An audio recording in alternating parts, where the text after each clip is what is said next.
The first time my dad left a child in the woods to test their love, I was only 8. I remember standing on our porch in rural Montana, the night air sharp with frost, when my cousin Noah stumbled out of the dark 3 days later.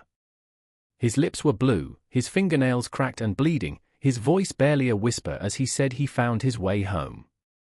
My mom wrapped him in a blanket, crying with pride, whispering the same words she always used when one of us survived, "Now we know you truly love us."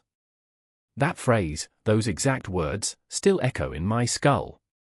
They weren't comfort. They were a sentence. In my family, children didn't prove love with birthdays or hugs or good grades.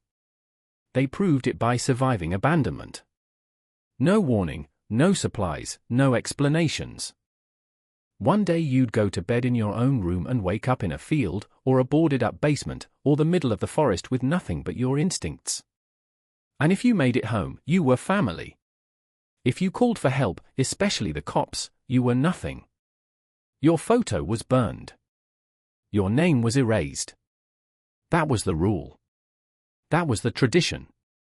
I learned young what failure looked like. My older sister Rachel failed when she called 911 after waking up inside an old storage unit. She was 13. She begged for rescue. She lived, but my parents burned her picture in the fireplace that night. From then on, we weren't allowed to say her name. If anyone slipped, we corrected them instantly. She wasn't Rachel anymore. She was gone. And I believed all of it. I believed survival equaled love, and failure equaled betrayal. I spent years preparing for my test, memorizing the side streets of downtown Billings, practicing how to pick padlocks with bobby pins, teaching myself how to go without food for days. My father, a former Marine, made training into a game. You wake up in a windowless warehouse, first move, he'd demand during dinner. If I hesitated, I spent the night outside on the porch, no blanket, no food. Sometimes he'd give me this almost proud smile, like he was sharpening me into something hard and unbreakable. "When your time comes, you'll do better than Rachel," he'd say. And I'd nod, terrified of even blinking wrong. But when I turned 13, everything shifted. Her name was Ms. Carter. She was my geography teacher, with dark hair streaked silver and a habit of humming while she graded papers. She asked me to stay after class one afternoon about an assignment, and while I waited for her to finish, she mentioned her daughter, casually, like it was nothing. She used to tell me about the tests, she said, still scribbling with her red pen. Funny thing, I thought all families did that. My stomach dropped so fast I almost couldn't breathe. She looked up then, saw my panic, and quickly added, "Don't worry. I know it's not normal. Your cousin Liam told me about it once, before he graduated. He said he wished someone had helped him sooner." Liam. My older cousin. Another survivor. Another name we weren't allowed to say. That moment cracked my entire reality in half. For the first time, I realized it wasn't some sacred family ritual. It was abuse. It was child endangerment. And it was very, very illegal. Miss Carter didn't push. She didn't threaten to call the police, not right away. Instead, she left her desk drawer slightly open whenever I stayed late. Inside were clippings about child neglect, hotline numbers, survivor testimonies. I'd snap photos with my flip phone, memorize everything, then delete them. Reading those pages felt like swallowing glass, painful, dangerous, but also like medicine. The world outside my family had words for what was happening. Words like illegal. Words like survivor. And once I knew, I couldn't unknow it. I started small. At Thanksgiving and Christmas, when the younger cousins came over, I'd invent spy games in the basement. I'd teach them silly codes that weren't silly at all. A tap of the wrist meant danger. Waiting 3 seconds before answering meant hold off.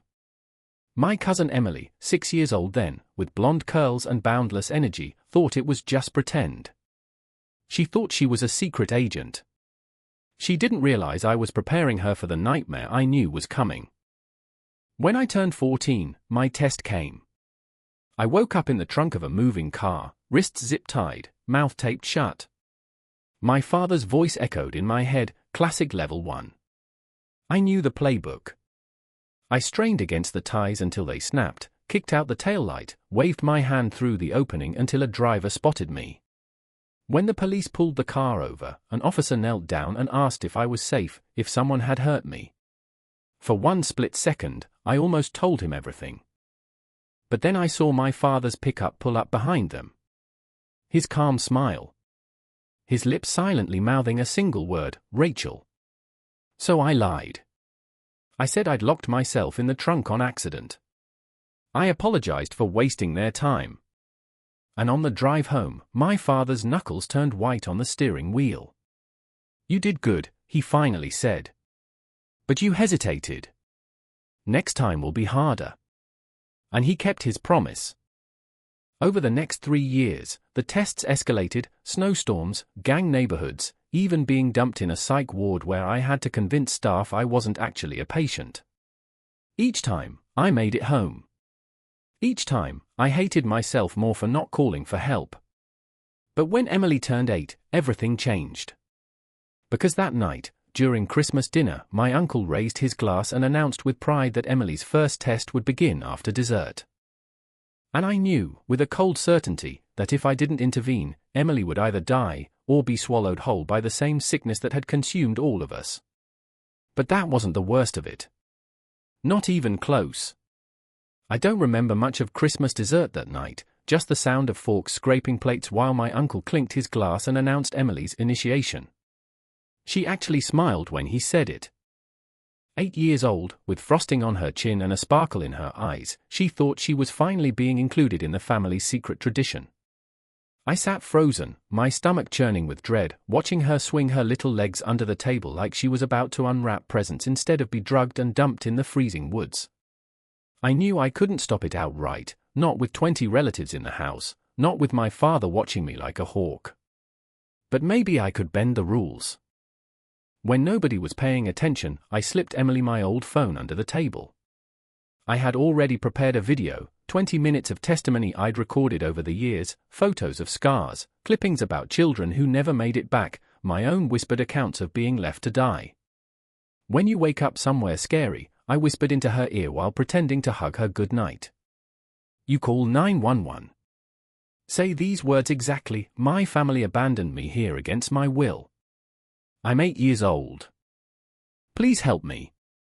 Her brow furrowed, like she half understood, but then she nodded quickly, as if it was all still part of the game. An hour later, they drugged her hot chocolate. I watched from the staircase, heart hammering, as they carried her limp body out to the van.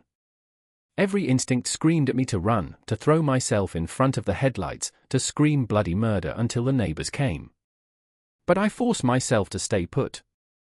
This had to work. Emily had to be the one to call. For 4 days, I waited. I barely ate, barely slept, checking my phone every hour for a call or a text from an unknown number. Each morning I stared at the front door, praying she'd walk in with police at her side. But Emily made it home on her own. She stumbled up the porch steps on the 4th night, her skin pale, lips cracked, clothes ripped. She was delirious with hypothermia, mumbling nonsense about tree bark and puddle water. She had refused to use the phone. She had chosen to prove her love the family's way. My parents wept with pride. My uncle pounded his chest and said, "She's one of us now." Everyone clapped and cried and wrapped her in blankets, praising her strength. I threw up in the bathroom. Because I knew the truth, I hadn't saved her. I had failed her. That's when my phone buzzed. An unknown number. A local area code. My hands shook as I swiped the screen. "We have your recordings." I froze. My mind immediately went to the police. Maybe the video worked after all, maybe someone had finally seen the truth. The message included an address, 40 minutes outside town in an industrial district. My pulse raced as I slipped out that evening, telling my parents I was going to the library. The warehouse was almost empty, its broken windows staring down like dead eyes. Gravel crunched under my shoes as I approached the rusted door. Inside, the air was thick with dust. My flashlight beam cut through the dark, landing on concrete floors and abandoned machinery. Then I saw her. Ms. Carter. My geography teacher. She stood in the middle of the warehouse, and she wasn't alone. A dozen adults stood behind her, half hidden in the shadows. My flashlight caught something on their wrists, identical scars. The same kind of scar I'd glimpsed once on my father's arm during a training drill. "You're all survivors," I breathed, the realization hitting like a brick to the chest. Ms. Carter nodded. "We've been monitoring your family for years." She held up a tablet, its glow illuminating her face.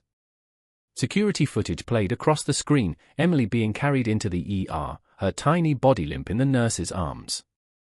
My knees almost buckled. "We needed to know when you were ready to break free," she said. The others stepped forward into the light, and I recognized them. The cashier at the grocery store who always asked how I was doing. The librarian who always left certain books out on display. The mail carrier who lingered a little too long at our doorstep. All of them had the scars. All of them survivors. For 1 second, hope bloomed in my chest. For the first time in my life, I wasn't alone. But then headlights swept across the warehouse walls. The sound of a truck engine rumbled closer. My father's truck. "He followed you," someone whispered. Panic rippled through the group. They'd spent years hiding, carefully watching from the shadows, and I had just led the monster straight to their safe house. The door creaked open. My father stepped inside calmly, like he was arriving at a meeting. His eyes scanned the group, lingered on their scars, and then landed on me. His face shifted into that look I knew too well, the disappointed, sympathetic father. "Having another episode, I see," he said, his voice dripping with concern. Then, turning to the others, he added, "I'm so sorry about this. We've been dealing with some mental health issues. Paranoid delusions. Conspiracies about our family. It's heartbreaking." I tried to protest, my words tumbling out too fast, too desperate. I pointed at the survivors, at their scars, begging them to back me up. But my father's calm explanations and sad eyes drowned me out. To anyone watching, I was the unhinged teenager. He was the loving father, tragically burdened with a sick child. The survivors exchanged nervous glances. None of them spoke. "Don't reveal the network," Ms. Carter mouthed at me, shaking her head. "Don't put them at risk." And just like that, I was alone again. My father placed a hand on my shoulder, gentle but firm, guiding me toward the door. His smile never faltered. "Let's get you home," he murmured. "We'll talk about getting you proper help." As we stepped into the night, my phone buzzed again. This time, the text wasn't from the survivors. It was from Noah's college roommate. Noah's been missing for 2 days. The ride home from the warehouse was the longest of my life. My father drove in silence, his face calm, his grip steady on the wheel, as if nothing had just happened. Only the occasional sigh broke the quiet, like he was the one carrying some unbearable burden. When we pulled into the driveway, my mother was waiting in the kitchen. She'd been crying. Her mascara was smeared, her hands twisting the hem of her sweater like she was the victim here. Just like Aunt Helen, she kept muttering. Just like her. That was the first time I ever heard Helen's name. A ghost, spoken like a curse. Another family member who'd tried to break free. Another example held up as proof that resistance only ended in madness. I barely slept that night.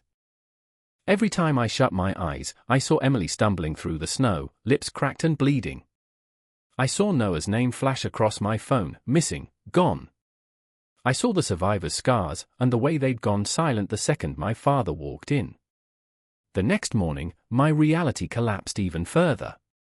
School felt like walking through a minefield. The guidance counselor called me in first thing, explaining in a careful, pitying tone that my college ambitions now depended on my father's recommendation. Without his signature, early admissions were off the table. In the cafeteria, whispers followed me. My friends had seen security footage from the hospital break-in, the same footage my father had already twisted into evidence of paranoia. Teachers watched me with sidelong glances, their expressions tightening whenever I drifted off in class. And when I tried to talk to the grocery clerk, the same one who'd stood in the warehouse the night before, he acted like he'd never met me. His eyes flicked nervously toward the street, where my father's truck idled. I wasn't just being cornered at home anymore. My father was poisoning the whole town against me. That night, I wandered into the attic, desperate for proof, anything I could hold onto before I started doubting my own memories. I found old photo albums, dusty and brittle.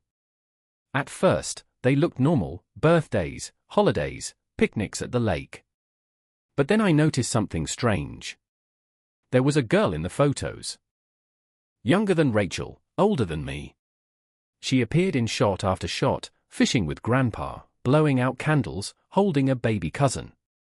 And then, after about 7 years ago, she vanished. Her name came back to me like a faint echo: Lily. I had been wrong. Rachel wasn't the first erased child. Heart racing, I carried the album to my grandmother's room. Her walls smelled like lavender and old paper. She was dozing in her chair, but when she opened her eyes and saw the album in my hands, her face went pale. "Lily," I whispered. She pressed a finger to her lips, then pointed toward the recipe box on her dresser. Inside, tucked between cards for apple pie and pot roast, were shaky handwritten notes, GPS coordinates, lists of emergency supplies, scraps of evidence she had been hiding for years. My father's voice called up from downstairs. My grandmother gripped my hand with surprising strength. Her eyes filled with tears as she mouthed words I couldn't understand, then pushed me toward the door. I went back to my room shaking. That night, lying in bed, a memory surfaced, sharp and clear, like my brain had been saving it for this exact moment. I was 9 years old, hiding in the coat closet during a snowstorm. Rachel had come in, her cheeks red and raw from crying. She pressed a bloody bandage into my hand and whispered, "If they erase me, remember this. It's real." I'd buried the bandage in a showbox and forgotten it, convincing myself it was a dream. But now the memory came back in full color, reminding me of a truth my father had worked so hard to bury: the erasures weren't madness. They were survival. When I crept down to the kitchen for water, I found my mother at the sink, scrubbing dishes long after midnight. She was trembling. Every few seconds, her eyes flicked toward the knife block, then back to me, then away again. For the first time, I wondered if she wasn't just complicit. Maybe she was trapped too. The next morning, my father announced a family meeting. My uncle arrived with his kids, his face gray and drawn. He kept checking his phone, frowning at messages. When my father mentioned my episodes, my uncle started to speak, then stopped. "Custody case," my father said smoothly. "Don't worry. I'll handle it." The threat was obvious. And then my father dropped something even worse. He pinned a new calendar on the wall, neat boxes filled with his angular handwriting. Meetings. Appointments. Plans. But one date was circled in thick red marker. Next week. Above it, in block letters, were the words, Phase TWO. The day of the hearing arrived like a funeral. I dressed slowly, my mother hovering in the corner of my room, her eyes red from another sleepless night. She handed me a piece of toast I didn't eat and brushed invisible dust from my shirt, her fingers trembling. She looked like she wanted to say something but couldn't. My father had already left for the courthouse, his evidence boxes stacked neatly by the door. Every file meticulously labeled. Every photo, every edited video, every therapy note in place. He was ready to bury me alive under his lies. The courthouse in Billings felt too small for what was about to happen. My uncle was there with his kids, already sweating, already rehearsing the story my father had fed him. My grandmother clutched her purse so tightly her knuckles went white. And in the back row, scattered like ordinary people who just happened to wander in, sat the Survivor Network. Ms. Carter, the librarian, the mailman. Their presence steadied me, but they didn't speak. They couldn't risk exposure. The hearing began with my father's performance. He played the part of the concerned parent flawlessly. He showed the security footage of me picking locks with Emily and Maya, reframing it as me corrupting younger children. He pulled out therapy notes, twisted my words until they sounded like delusions. He even read entries from my old journals, pages I'd written during the worst nights, making me sound unstable, dangerous. He cried at exactly the right moments. His voice cracked when he said he feared for my safety. To anyone else in that room, he looked like a father trying desperately to save his child from themselves. Then it was my mother's turn. She gave a careful statement, painting me as beloved but troubled. She spoke about my paranoid fantasies and episodes. She dabbed her eyes with a tissue. Every word sounded true because in a way, it was. She did love me. She did fear losing me. But she left out why. By the time my uncle testified, the judge was already leaning toward my father's side. Uncle described how his daughter had nightmares about my games. He never mentioned that the games had saved her life. His voice was steady, but I could see the shame in his eyes. He needed my father for his custody battle, and so he sold me out. During recess, I found my mother throwing up in the bathroom. She rinsed her mouth, looked at me in the mirror, and for a split second, I thought she'd say something real. But she just shook her head, wiped her face, and went back inside. Then something I never expected happened. My grandmother stood. She shuffled to the witness chair, ignoring my father's protests. From her purse, she pulled a thick envelope and set it on the evidence table with steady hands. Inside were photographs. Dozens of them. Children with bruises, with frostbite, with cuts and scars. Medical records she'd secretly copied over the years. Even one of my father, aged 12, half dead from exposure after his own test. And recipe cards, her secret code. Dates, GPS coordinates, supply lists. Proof she'd been documenting everything while hiding behind the guise of baking. My father's face drained of color. He tried to object, but the judge let her speak. Grandmother explained how it all began with my grandfather, a veteran obsessed with toughening up children. How my father had survived but came out broken, convinced he could perfect the system.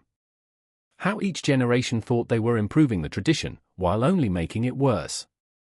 She finished with a simple, devastating line, "They call it love. But it's just cruelty passed down like an heirloom." The room fell silent. My father's mask cracked.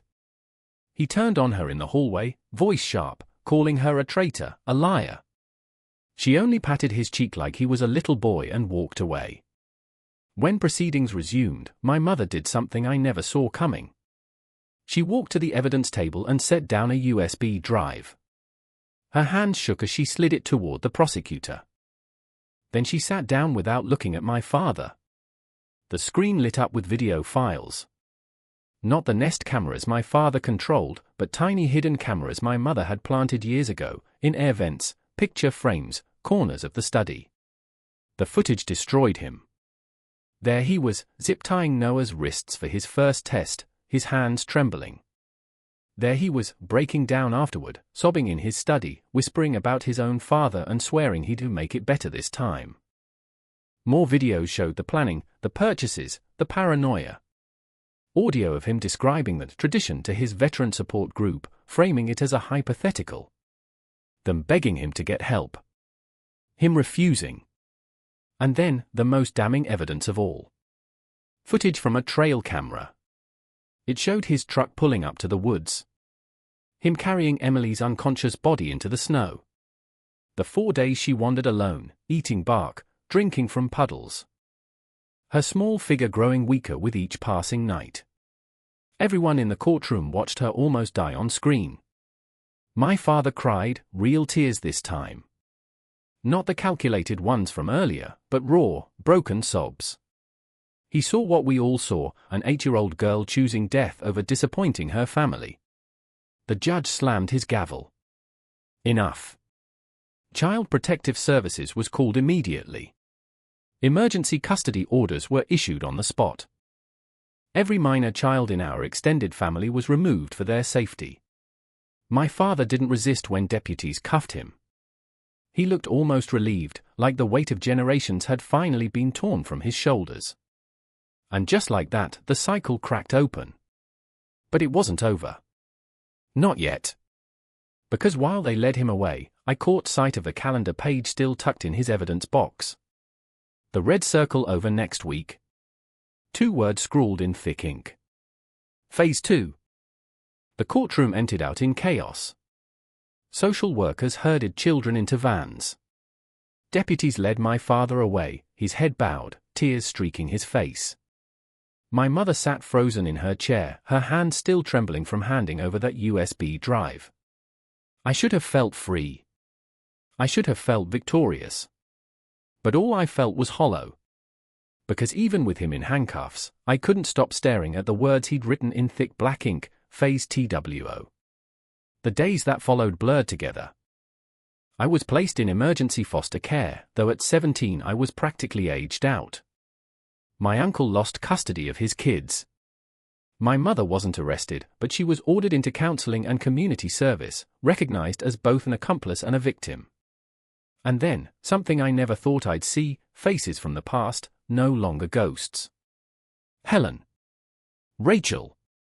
Lily. The erased children walked into the foster office one by one. Older now, hardened by years away, but alive. They had stayed hidden for survival, building quiet lives on the outskirts of town.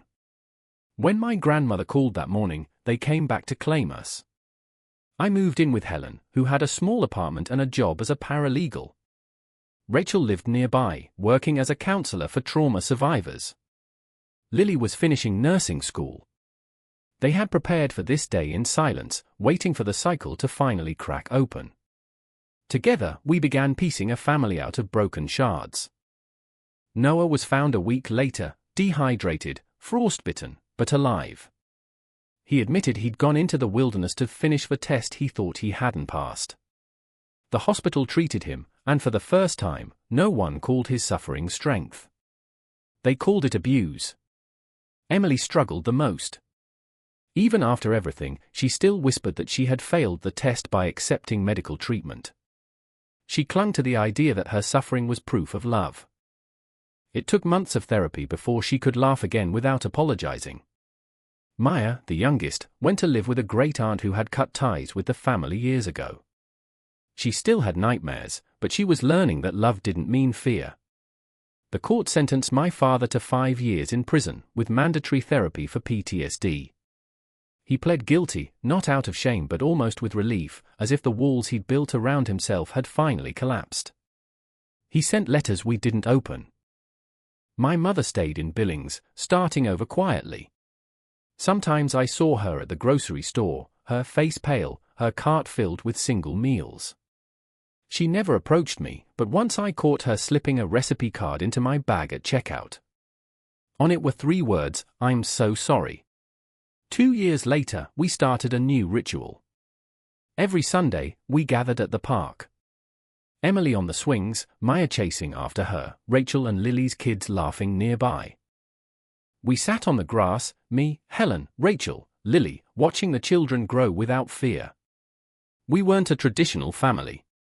But we were a real one. Love wasn't measured by survival anymore. It was measured by presence.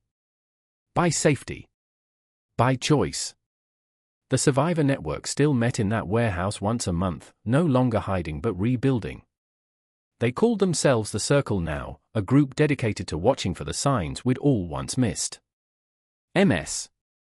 Carter still taught geography, still humming while she graded papers. She smiled at me now, no longer keeping her desk drawer locked. One Sunday afternoon, I pushed Emily on the swing. She tilted her head back, sunlight catching her curls, her laughter ringing clear. For the first time in my life, I realized she wasn't playing to prove anything. She was just happy. The tradition was dead. The cycle was broken. And I swore then, with every part of me, that no child in our family would ever again mistake fear for love. But sometimes, when the night is too quiet, when the air is heavy and still, I remember that red circle on my father's calendar. Phase 2. And I can't help but wonder if the worst isn't over, but waiting.